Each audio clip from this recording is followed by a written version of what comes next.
A delegation of regional leaders will head to Guyana on Wednesday. That delegation will be led by the Prime Minister of Barbados, Mia Mottley. News out of the island says the Prime Minister will be headed Guyana's way in her capacity as head of the Caribbean Community CARICOM.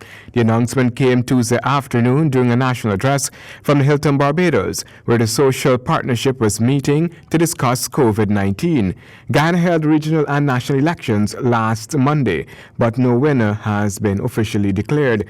The matter is in the High Court after an injunction was filed by a supporter of the main opposition People's Progressive Party Civic blocking the Guyana Elections Commission GCOM from declaring the results.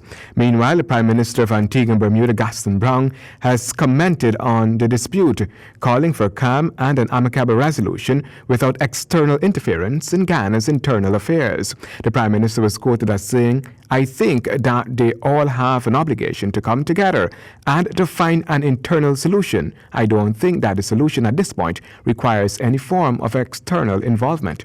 He further suggested that the two parties should meet, conduct a recount, and agree to abide by the results of a final count. Meanwhile, Trinidad and Tobago has displayed a vested interest in Guyana's affairs. In the Trinidadian Parliament last week, Guyana came into focus. In regard to the recently concluded elections in Guyana, can the acting Prime Minister confirm whether or not this government has recognized the Granger administration as the new government of Guyana? Acting Prime Minister.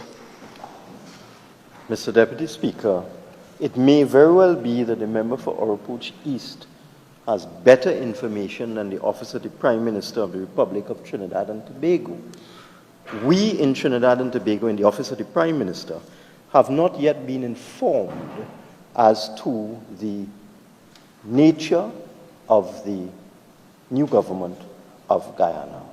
Mr. Acting Prime Minister, given that CARICOM has issued a statement indicating that they are dissatisfied with the results of the election as indicated by the Prime Minister Granger, what is the position of our government with respect to the CARICOM statement on the matter? Honourable Prime Minister acting. Firstly, I would not accept anything that the member for Naparipa says without checking it first. Firstly. And secondly, unlike the UNC, the PNM does not interfere in the internal affairs of another sovereign state. Handel Duncan, HGP Nightly News.